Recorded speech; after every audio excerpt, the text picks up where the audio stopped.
What if the crash that destroyed your family's savings in 2008 never actually stopped?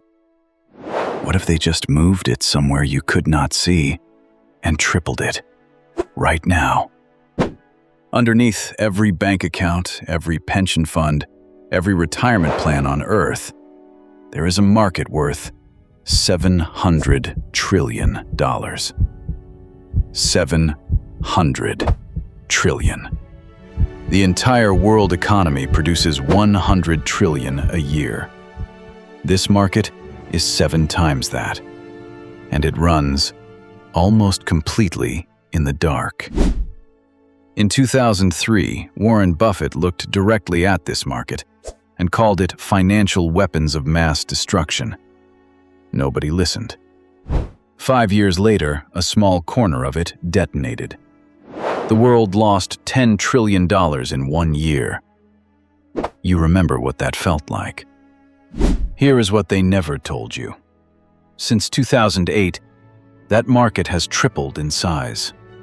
And in this video, I'm going to show you the 3 triggers that could set it off again, because one of them is already moving right now.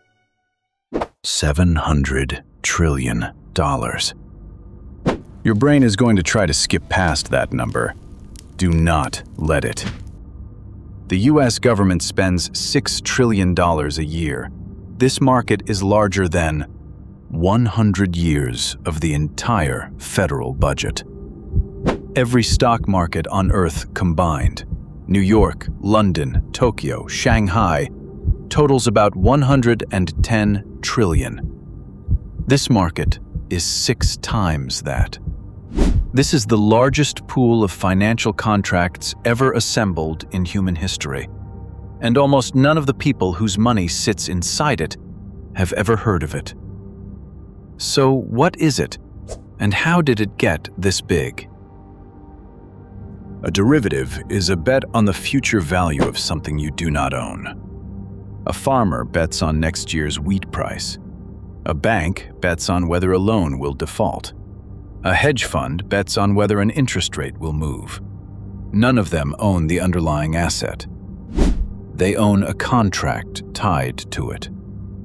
Now multiply that across oil currencies, mortgages, interest rates, and government debt simultaneously across thousands of institutions in dozens of countries.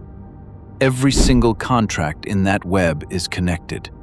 One node fails, and the pressure travels through the entire structure in hours. You have seen what that looks like in 2008, but the story you were told about 2008 is missing the most important part. They told you 2008 was a housing crisis. That is 10% of the truth. Banks had taken mortgages and turned them into derivative contracts. They sold those contracts to pension funds, insurance companies, and foreign banks across the world. Then other banks placed bets on whether those contracts would fail. When housing prices dropped, the first loans defaulted. That pulled the first thread. AIG, the largest insurance company on Earth, had sold protection on over $400 billion of those contracts.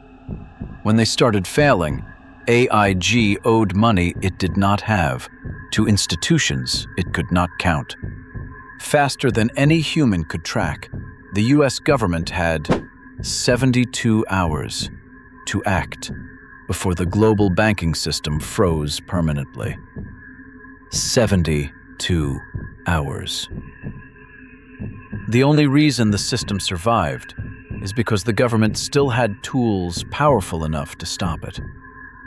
That market has tripled since then, and this time, those tools are almost gone. There are 3 documented mechanisms that could collapse this market, and unlike 2008, all 3 are present at the same time. Trigger 1. Interest rate shock. Over $400 trillion in this market is tied directly to interest rates. When rates move violently and unexpectedly, institutions holding the wrong side of those bets have to cover losses immediately. If they cannot, the institution on the other side cannot pay the next one. The contagion moves at the speed of a wire transfer. The Fed has moved rates more aggressively in the last 4 years than at any point since the 1980s. Trigger 2. Counterparty failure. A derivative is only worth something if the party on the other side can pay. Today, 5 banks hold a larger share of derivative exposure than the top 5 held before 2008. One failure does not stay contained. It spreads through the web in hours. Trigger 3. Liquidity freeze. In extreme stress, the market for these contracts stops functioning entirely. No buyers, no prices. Institutions that are technically solvent on paper cannot raise cash because nothing they hold has a market.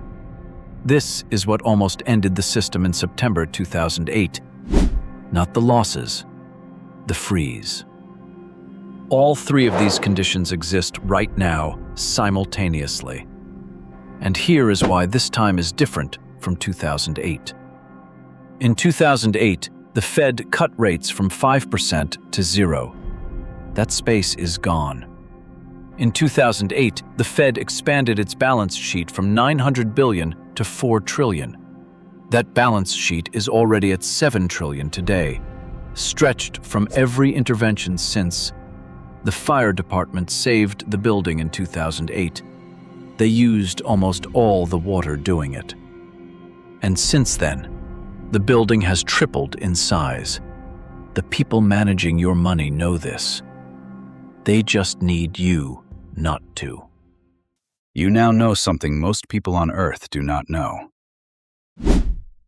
The next video covers exactly what institutional investors do to protect themselves when they see this kind of systemic stress, and what that means for you. Subscribe, and drop one word in the comments. Did you know this market existed before today? This is the Phantom Ledger, the last channel that tells you how the system actually works before it breaks.